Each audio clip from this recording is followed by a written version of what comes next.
Look past your thoughts so you may drink the pure nectar of this moment. Rumi. So I hope you can't hear the sound of the donkeys, which are causing the dogs to bark in my neighborhood, because it's rather a racket outside. Hello, and welcome to the weekly reading. And this is a week that will culminate in the Aries full moon. Now, the last Aries new moon was an eclipse. This one is not an eclipse. The following lunation will be. So this is a full moon. The next new moon after this will be a eclipse.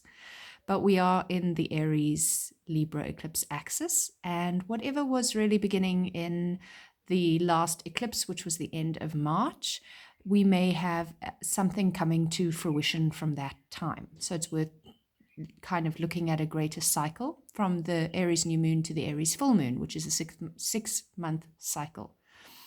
The other thing that I really want to pay attention to is something very, very earthy this week, which we have Mercury, who is now direct but still in shadow, in the earth sign of Virgo, forming a happy trine. So this is like a graceful and helpful conversation with first Jupiter as we begin the week, and then Uranus at the end of the week. So we bookend the week with this very earthy, supportive energy, and that is really great for materializing new things, because earth is a element of materializing. I've done a beautiful earthy oil here in patchouli oil and some really nice grounded earthy crystals to bring us into the space. Remember to choose a card between 1 and 4.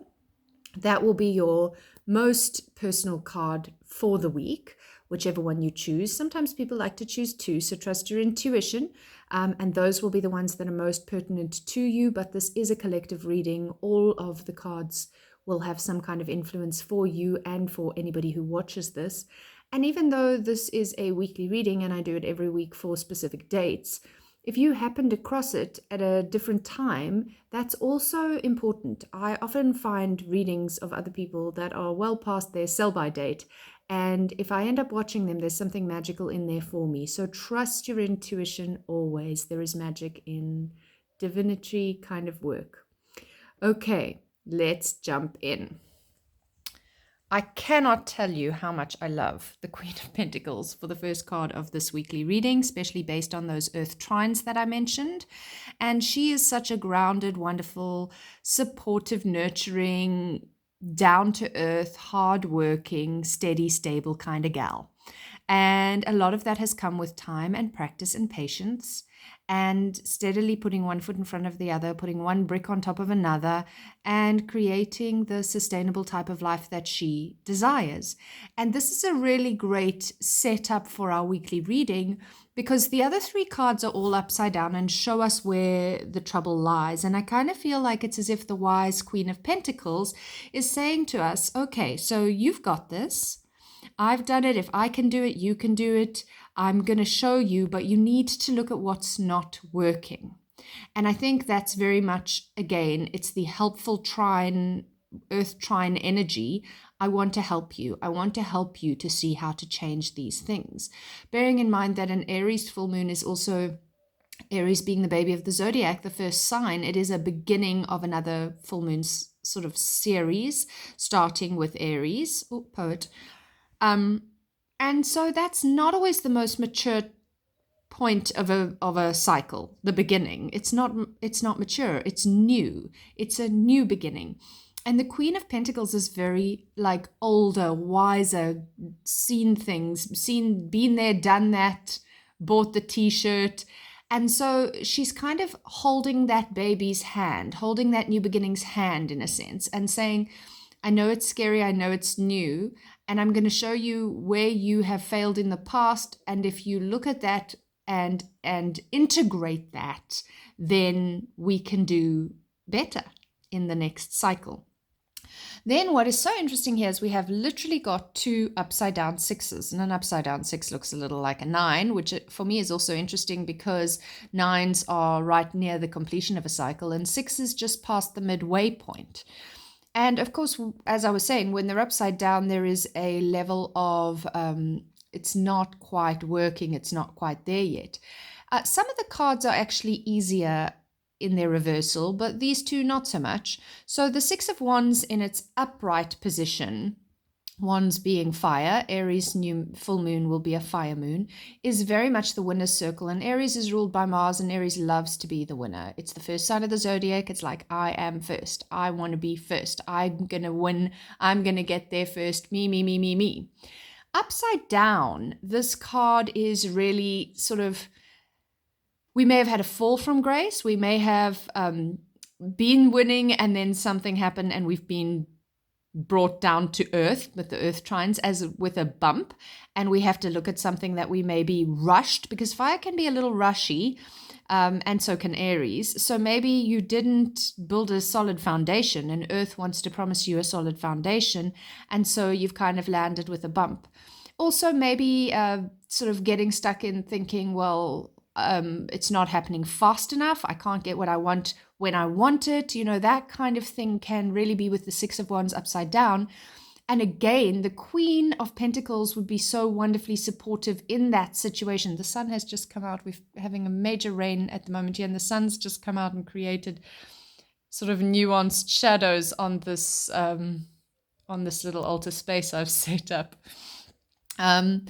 And it just almost looks like the Queen of Pentacles is just enjoying a little sunshine and a little shade and knowing exactly how to be in the present moment, which is kind of, sometimes Aries is so full steam ahead. I mean, it's the ram, it's charge with no sort of boundaries, charge through the boundaries. But sometimes boundaries are there for a reason. In fact, most time boundaries are there for a reason. And so there is a learning curve here in the Six of Wands upside down. And then the Six of Swords upside down is an air element. And this is maybe where we're not taking help. And I feel like this really ties into the Six of Wands, because Aries tends to be a sign that is so, it's the initial spark. It's the flame when you strike the match. It's like, I will get there first. I will do what I need. There's fierce independence. And we're also in Libra season, and Aries is the opposite sign. So it's this fierce independence to the point where it sort of forgets about other people sometimes and being compassionate and thoughtful of other people, but equally forgets to ask other people to collaborate, cooperate, and support. And that's what's happening in the Six of Swords. It's like, I don't know if I can take your help. I know I need help, or maybe I don't know I need help. I'm just feeling like I'm drowning, feeling like I'm failing. And really, the two sixes in protection say, there's a little bit of a slow down for me here, especially with the wands. Slow down to speed up and ask for help. This is not a journey you have to go on alone. And so I would say that it is a good opportunity this week for you to look at where you don't ask for help, where you get stuck in thinking that everything rests on your shoulders, where you kind of go through these like peaks and valleys of, I can do anything I want, and then suddenly like, oh, nothing's working out for me, because we were so enthusiastic at one point in our journey, and then when it didn't work, we just lose all sense of belief. And actually that really does lead us into the Eight of Swords, also in protection, because this is where in our own heads we start getting so stuck in the negative thinking, like feeling as if we can't get anything right, imposter syndrome, and we become our own prison, our mental binds, and that's literally what you're seeing in this. She's not bound, she's not blindfolded, but that's the reflection in the mirror. And that's because mentally she is binding herself to these old thought forms and paradigms. So I would really look at some of the strong, like whether it is, like imposter syndrome is a big one, where you sort of never feel like you actually belong. You can have all the degrees, you can have all the qualifications, you can have all the experience, but you always sort of feel like, so somebody's going to realize soon that I'm not who I pretend to be. That's imposter syndrome, and it's a big one for a lot of us. And I feel like it's also a thing that will stop you asking for help, because you don't want to let on that you're not as perfect at something as you think you are, or as others think you are, because you don't have faith in yourself and back yourself. And Aries is like obsessively backing of themselves. Aries people, if you know people with strong Aries, they tend to be really confident for the most part. I am generalizing, and there's a lot more in a chart than just if your sun is in Aries or your rising is Aries, but there is this strong self-belief and confidence, which even in this reading I'm seeing, especially with that Six of Wands, I'm seeing a resistance to, like, maybe I'm wrong. Maybe all this self-confidence and all this bravado and all this like positive self-talk in front of people, maybe it's all BS and I'm not as good as I think. And actually, BS is a good one because there's those two big planets in Taurus, the sign of the bull, that are trying to support you and actually say, look at where you are full of BS and look at how you can turn that around. Use it as compost, manure, really to prepare for the new beginnings. And we're at that Aries full, Libra equinox, that Aries full moon. These are very good points at which to compost and begin again on some levels. Let go of some of the Eight of Swords, mental swirling, self-doubt, tying yourself in knots, holding yourself back.